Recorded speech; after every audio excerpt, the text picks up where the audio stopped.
a strong believer that you don't run from conflict. You That's deal right. with it, and I want the smoke. Okay, I don't run from the smoke. I want it. Now, do I run during the smoke? Yes, because I'm not afraid to. During the fire, You know me. Look, I'll start the fire, but I'm gonna run. Okay, I won't be there when the fire truck come. I'm gone. So a lot of times I'll start the conflict. I'll be the reason why the conflict starts. And before it gets hot and heavy, I will find my exit stage left. But I always come back.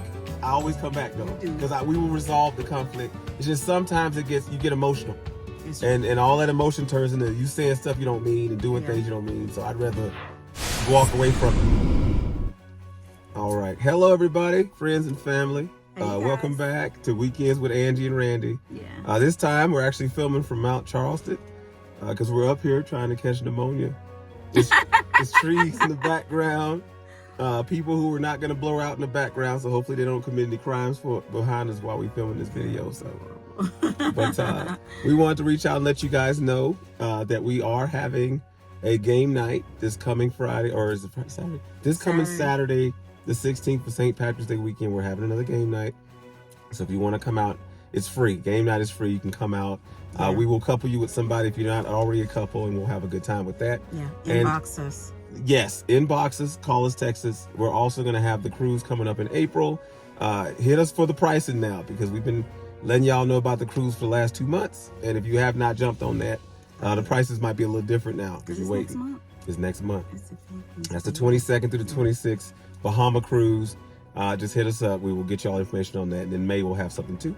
But as for right now, here at Mount Charleston, Angie and Randy, we wanted to go ahead and do our Two Hearts That Matter Q&A, right? That's what we call it. Yep. It's 7 questions that we've taken from you guys, and you'll remain anonymous. Some of you, we know who you are because you were brave enough to send us the question with your name attached, or comment on Facebook or Instagram. Others, we know you use some fake accounts. But we're not backing down from your questions, even though you use your burner phone to text it over. So you'll all stay anonymous, but we will answer all. We pick 7 and we'll go ahead and answer those. Yes. So let's go ahead. Before we do anything else, okay? Before we do anything else, I'm taking these sunglasses off. It's bright out here. We want to let you guys know that God loves you. We love you. And now it's time to eat. Bring on the questions. Question number 1. How do you handle conflict? Okay. You want to start, or do you want me to start? Go ahead and start. Okay. So we're going to alternate. Yes. That's how we're going to do it. We're going to alternate. See, there's not going to be no conflict. See, that's how you handle it. We talk ahead of time to avoid conflict. So how do I end up what? I face it head on. I'm a strong believer that you don't run from conflict. You deal with it, and I want the smoke. Okay, I don't run from the smoke. I want it. Now, do I run during the smoke? Yes, because I'm not afraid to. During the fire, you know me. Look, I'll start the fire, but I'm gonna run. Okay, I won't be there when the fire truck come. I'm gone. So a lot of times I'll start the conflict. I'll be the reason why the conflict starts.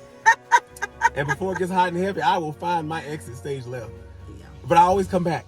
I always come back though, because we will resolve the conflict. It's just sometimes you get emotional, and all that emotion turns into you saying stuff you don't mean and doing things you don't mean. So I'd rather walk away from it and come back. But a lot of times you can't do that.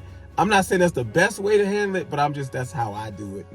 Right. But she knows I'm always going to come back. We're always going to resolve it. That doesn't change.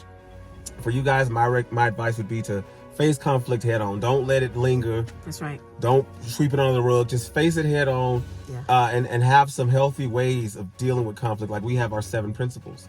We deal with conflict using our 7 principles. Angie has a code word that she uses that I think is hilarious. Pineapple. If it's getting too crazy and we really like loud or whatever, she'll say pineapple, and I'm like, oh wow. Because it's so ridiculous. But you use that, it lets me know, okay, we getting a little too lit. We need to bring it back a little bit. That's like a sign, like, whoa, nah, this is getting out of control. And she like, oh, I don't want to give it, because were you going to say this? I hope you weren't going to say this, because I'm going to get in this. She has a way, if we've argued and it's turning into something we've already done, like you're bringing up old fights that we already been resolved. She says, no, do something different. Meaning we already did that. That didn't work. Try something different. So in the middle of the fight, it's like, okay, well, I can't do what I did before because it didn't work. So, okay, let's try something else then. That has been one of the most healthiest ways that I've had to deal with conflict. Yeah. And I learned that from her. She taught me that. I did not know how to do that. So I think it's very healthy. Yeah. What are your thoughts? Well, all right, y'all. I'm gonna tell on myself. Here we go. How I used to handle conflict was is I would deflect to avoid it. Because like you said, it is emotional, and it's like, okay, you didn't say something, it hit you right. I don't want to talk about it right now because you're right, and now I need to find something to like come back with it. But it's like, okay, you made a good point. That was a good reference. Instead of leaving, going into the other room or being mad, it's like, okay, I gotta stay and deal with it. I have to own my part in the conflict, and then talk to Randy about it. Don't talk at him. Oh, that's important. Just in owning it, seek those answers that is meant to help you. Like in me owning my part, it's like, okay, I shouldn't have said that, or I shouldn't have walked away. I should have stayed and talked to you about it. And so it's like, okay, in staying, all right, this is what I'm going to do to do better. I recognize that I shouldn't have handled it that way. That was my part. And so what I'm going to do better is to, not go in the other room, or, I don't know, not leave. Yeah, not leave. Go to the store. I think that's the most important thing, is not leaving. It is. Because sometimes you got to stay and figure it out, because at least you're there together. That's the right. The minute you leave, there's a whole lot of bad stuff that could happen in that time. Even just thoughts going on through your mind, Yeah, so you're right. Maybe that's good. Yeah. All right, next question. Question number 2 is, how do you deal with a person with a sign of insecurity? Okay, you're up. Dealing with the person with a sign of insecurity is what happened in the relationship or the marriage where the security left. And so in that area where they're feeling less secure, is working on the trust to get it back. Talking it through. Even though it's like a sign, then if it's a sign, before actually getting more into it, is I think we could talk more about it, so that we can have that trust and to continue to secure our marriage, secure your relationship, secure your marriage.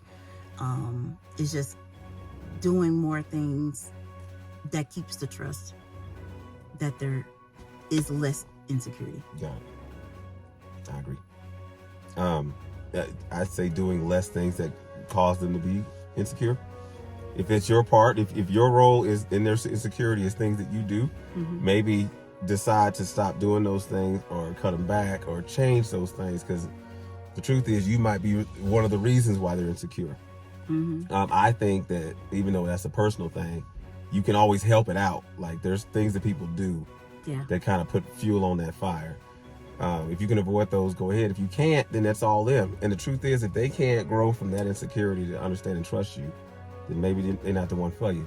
Yeah. Maybe that's a sign that, okay, I shouldn't be with this person, because it's just not healthy to be like that. Yeah. That's no way to live. So that's my answer. Do what you can to lessen their insecurity and try to increase trust. Yes. The more they trust you, the less insecure they'll be. I like it. I like it. All right. Next question. Can you self-sabotage your own relationship? Yes, you can. 2 things. First of all, if you are not happy in the relationship, then you will find a way to self-sabotage, because you want a way out.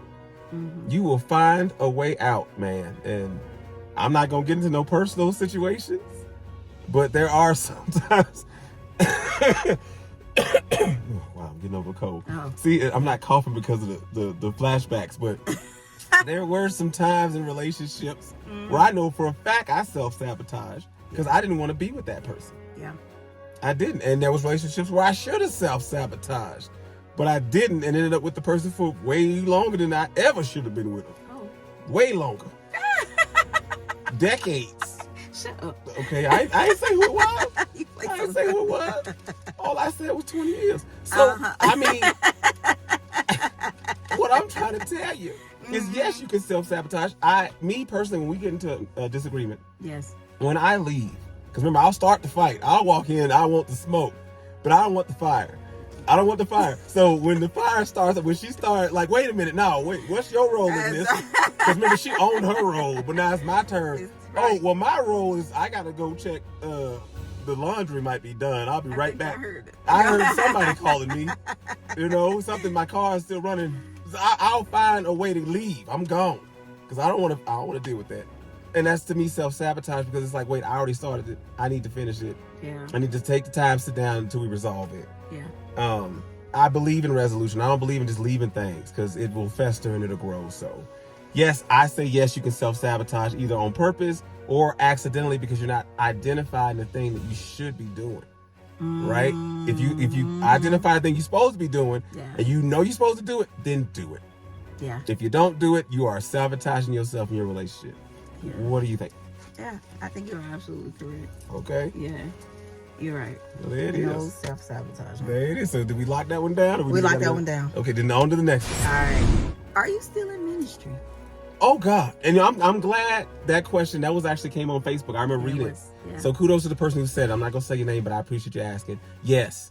Ministry is like breathing. People think you could just fall in and out of ministry. Not when your heart is for Christ. Let me explain this. That's right. There is no falling in and out. Right. It's not like the things that you have with a person, a relationship with a person. That's your lifestyle. That's it. Ministry is like breathing.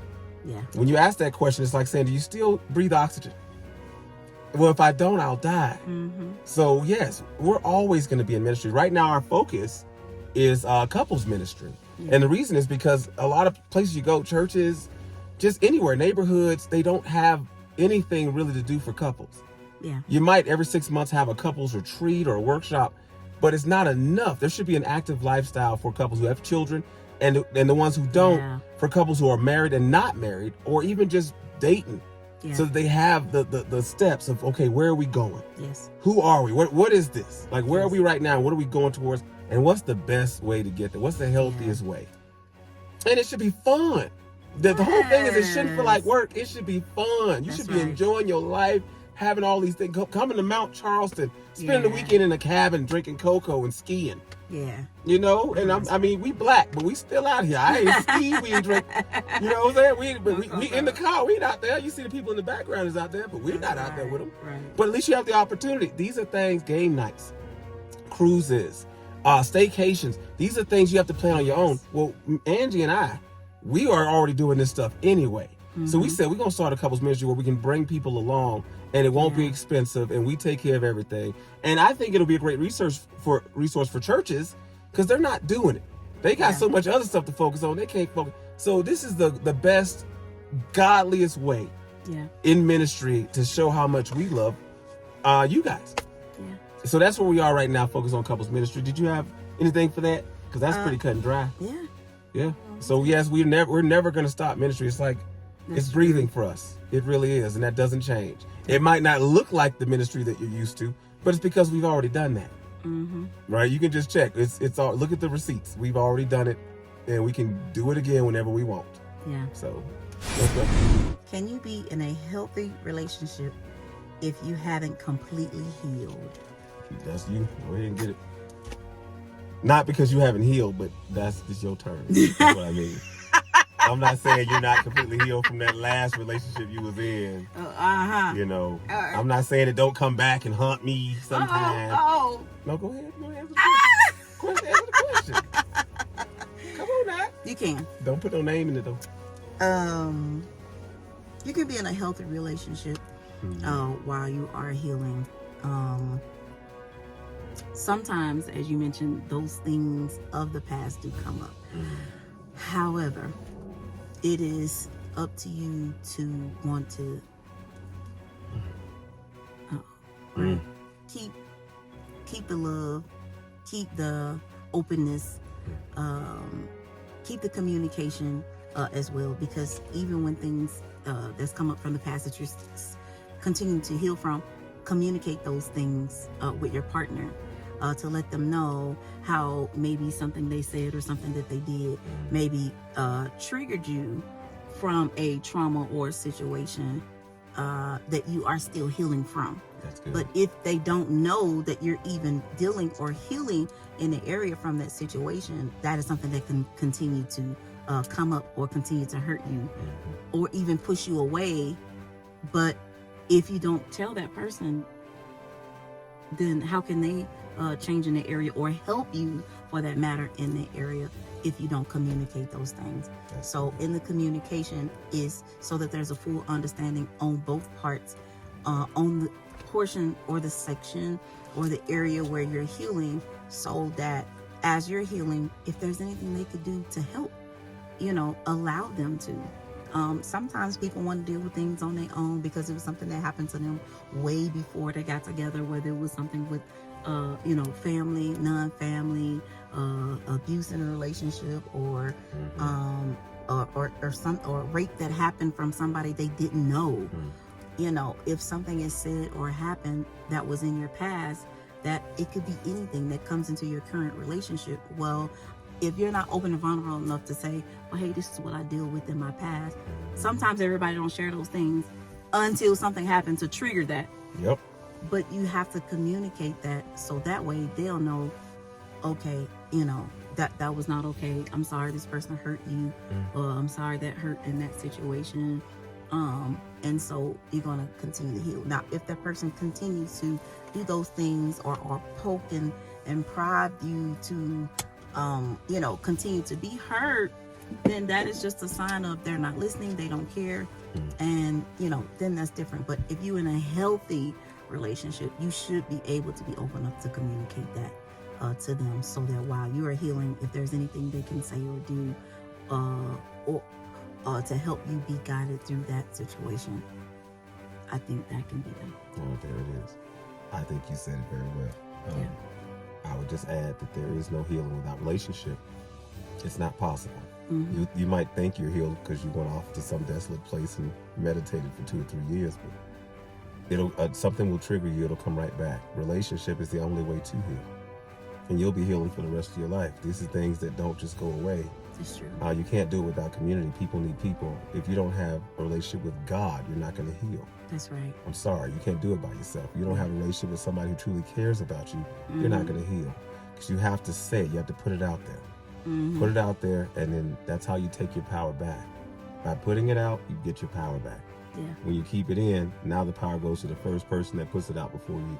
And now you're on trial, because you got to say either they telling the truth or they lying, and it's on you now to decide what it's all about. Yeah. So that's it. Like I said, you can't heal without relationship. It's not possible. So yeah, you can be in a relationship and heal at the same time. Yeah. Just make sure it's with the right person. Don't try to heal in a relationship with the wrong person. That's just gonna make it worse. Yeah. So yeah, that's For it. sure. Yeah, because you can't, what did we say the example was when people say, well, I'm gonna get right before I go to church. Oh God, I'm so glad you said You're that. saying I'm gonna get right before I get I'm into gonna stop a sinning. relationship. I can't go to church because I sin too much. I'm gonna stop sinning, then I'm gonna go to church. Yeah. Well, you can't stop sinning without going to church. That's the point of going to church, is to focus on things of God, so you don't have to keep sinning. But That's the truth so true. is, it's like I'm gonna stop drinking. Before, before I can go in, and I can't do this because I smoke too much. No. Yeah. Because that means you'll never do it. That's just an excuse for you not to do it. No, you need to get your butt in that environment, a healthy environment, and that will cause you to stop sinning and smoking and drinking, whatever it is you're doing. So yeah. So stop with the excuses. All right, next question. Next question. All right. Great question. Here's the next one. This is a good one, y'all. Y'all ready? Wait, what number is this? Baby, I don't know. You didn't keep it. I didn't keep the number. 6. Already? Yes. Okay. 6. Are you allowed to stay friends with former partners while in a relationship? Okay, former partners, meaning this was somebody you was with. Yeah. Okay, that means you was with them. You guys were together in every way, right? No, this is very important. I mean, okay. That means there might be some soul ties. There might be some soul ties. What you're trying to say? Yes. In that question, can you be friends with them? Are you allowed to stay friends with a former partner while in a relationship? Well, I'll get this one. Yes, but understand that there is a line. It is. Okay, the friend zone is a very real place. It's a safe place. Out of respect for the new relationship that you're in, you do not give that friend certain access. There is a hard line. Yeah. So that they understand, if you want to stay friends with me, this is certain things you can't do, certain things you can't say. You can't text me at certain times. You can't send me stuff, anything that's provocative.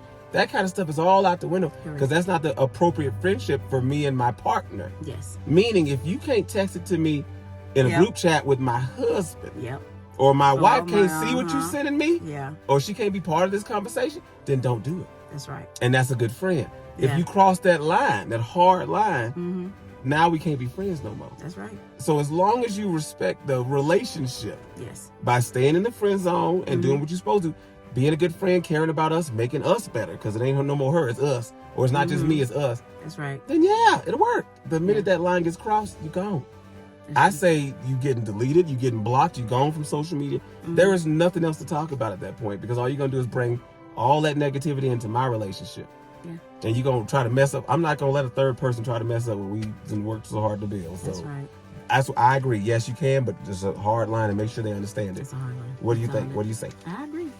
It Very is. solid. That's the one. See all that agreement, y'all? That's how you know you're with the right one. She agrees. Because she could have easily said, I disagree. Now, wait a minute. Okay? Because what if it was, with them, they was just, somebody you really cared about. And sometimes, you miss them. And you got to reach out at 2 o'clock in the morning. Oh, my. What if they was? What if they wasn't in shape back then and now they working out? So they're a whole new person. Don't you want to congratulate all their progress? Not at 2 a.m.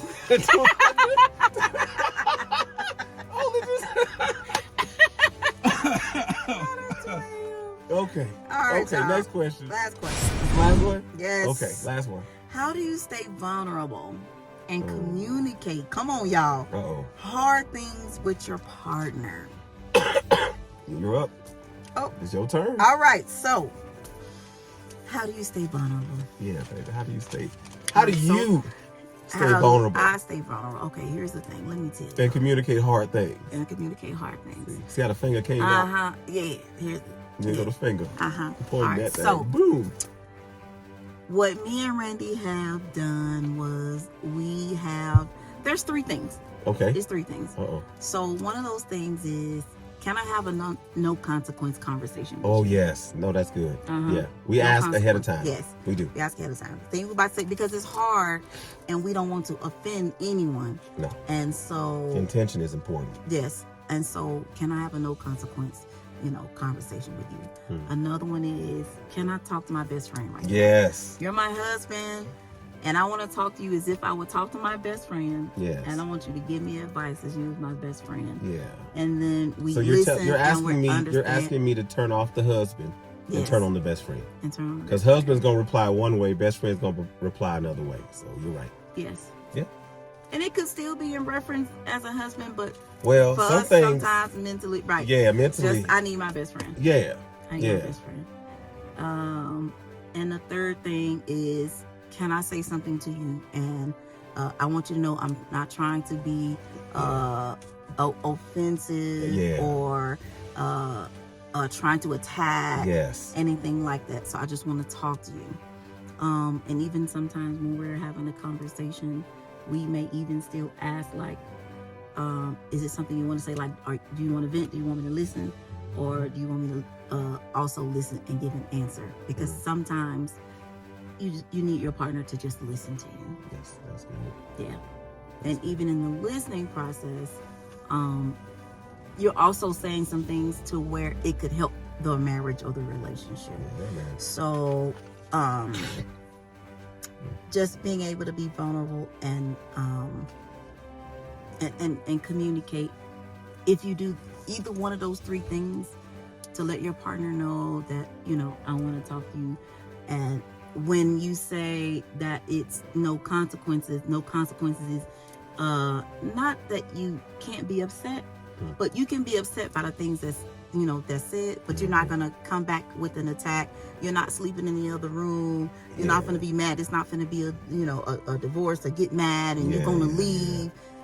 Sometimes you just need to say those things. But if you don't put it out there, then those other areas of offense and you want to deflect or can't wait till they finish because I got something to say on it. Like, no, if I want to talk to you in a no consequence way, I don't want the consequence of you gonna be mad and no consequence means no consequence. No consequence means if I agree to this, then I can't come at you. Right. You know what I'm saying? So you're right. No. Yes. And that means when we go to bed at night. That's right. Now I still want that same treatment. Look, here we go. Of that foot rub. Look. So you go get the foot rub. It's gonna be a hard foot rub though. Break some of these toes off. Maybe you think twice before you. Because the husband or the wife has to react a certain way. Yes. It's gonna be consequences if it's a husband or wife, because now this affects both of us. Whatever you're saying right now affects us both. The best friend has no skin in the game. That's just their job is to listen and try to give you the good advice. But they don't lose any. A best friend doesn't lose anything when you're discussing hard stuff. That's why you can go to your barber or your nail tech and talk about hard stuff. Yes. Without consequence, because it's not going to affect your life at home when you get home to your husband or your wife. Yeah. But when it is the husband or wife, you realize whatever you say can be held against you can and will be held against you in a court of law or in the bed later on when I'm rubbing them feet. Or next week when you thought you got off scot-free, and all of a sudden it comes up, it's going to come back. Now, separating the two is not easy because you really have to make a commitment to say, I'm not going to let this come back and haunt you, because the communication is powerful. Yes. Remember, by putting it out there, you are controlling the power. You're saying, I control. The power in what I'm trying to tell you right now, not somebody else, because it's going to come out. That's important. If you don't say it, God will reveal it. One way or another, they going to find out. Yeah. And so do you want them to find out from you or from somebody else? Well, it's going to be way worse. Mm-hmm. No different than parenting. So take the power back. Go and get it out there. That's the best way to approach it. And yes, there will be consequences for your actions. There's no way around it, but it won't be as bad. It won't. It's just like when you go to court. If you plead guilty and tell them what you did, they will lessen your sentence. When you say, I didn't do nothing, but they got all the facts and evidence, you going to, they're going to throw the book at you. They going to you going underneath the jail. Yeah. So it's like, it's always worse. So yeah, I say, using those 3 methods that you said, which we use, that's actually pretty good. Y'all need to learn how to communicate with each other. Find some way to actively say, I want to tell you everything. And tell them everything. Don't be afraid to tell everything. Look, if they gonna judge you for stuff you did, they gonna do it later. If they don't do it now, they're gonna do it later. I mean, maybe get it out there now. It's always gonna be worse later, because why didn't you tell me?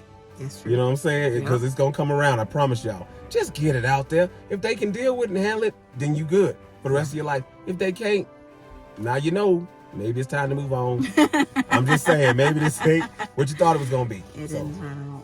I say get it all out, because this is your best friend. Your spouse is your best friend, y'all. Better than any friend you're gonna have, because you guys are locked together for life.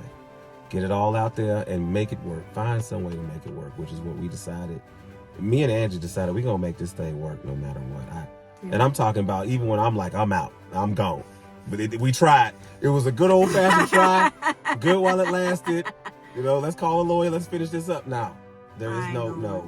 We gonna find a way. That's right. I figure if Will and Jada can stay married, Jesus. Amen. And I would have officiated that divorce. In Jesus' name. Okay? I would have officiated that divorce. If they can stay married, then come on, y'all. I'm just saying. Come on. So, is that the last question? That was the last question. Not bad. Good questions. Can't wait for the next batch.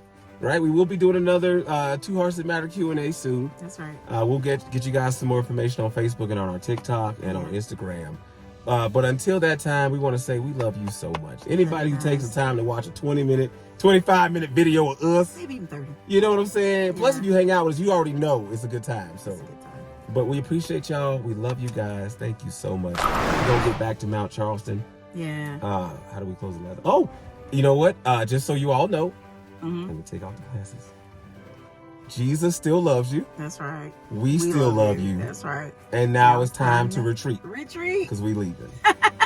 We gone. Retreat. We gone. Bye, God bless y'all. God bless you. Bye. Bye.